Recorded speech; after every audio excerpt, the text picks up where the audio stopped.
Hi everyone. এয়া ওলালো বজাৰলৈ বুলি আজি ৰাতিৰ ভাত সাজ কি দি খাব পাৰি তাকে চাই লৈ আহোঁ বুলি বজাৰ পৰা এয়া ওলালো এয়া পালোহি বজাৰ পাই হাজবেণ্ডৰ চকুত পৰিলে উলিয়াই থোৱা লোকেল চিকেন কেইটা হাজবেণ্ডে ক'লে আজি চিকেন খাওঁ মই ক'লো আজি চিকেন নাখাওঁ আজি খাওঁ মাছ সেই বুলি লৈ ল'লোঁ ৰৌ মাছ আধা কিলো লৈ পিনি আহি থাকোঁতে ভাবিলোঁ আজি মাছ ল'লোঁ হয় এতিয়া মাছৰ লগত কি চব্জি বনাই খাম সেই বুলি ভাবি থাকোঁতে দেখিলোঁ লাই শাক লৈ ল'লোঁ 3 মুঠি তাৰ পৰা ল'লোঁ তামোল পাণ ভাত খোৱাৰ পাছত খাবলৈ বুলি তাৰপৰা ৰৌমাহী পাই বনালোঁ চাহ বনাই খালোঁ তাৰপিছত কাম এটাত লাগি গ'লোঁ কামটো হৈছে হোষ্টেলে চাই পোষ্টুৱা আধাখিনি ভৰাওঁতে বাহিৰতে পৰিলে উপায়টো নাই কি কৰিম আৰু তাতে থলোঁ থৈ মেলি আকৌ আহিলোঁ পাকঘৰলৈ বুলি ভাত বনাবলৈ লাই শাক জলফাই চব কাটি ল'লোঁ কেৰাহী পাতি দিলোঁ তাৰ পৰা এপিচকৈ মাছ ভাজিবলৈ আৰম্ভ কৰিলোঁ মাছ ভাজি হোৱাৰ পাছত উঠাই দিলোঁ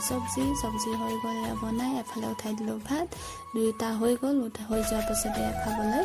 আৰম্ভ কৰিলোঁ খাবলৈ বহুত টেষ্টি হৈছিলে দেই আজিলৈ আহিছোঁ বাই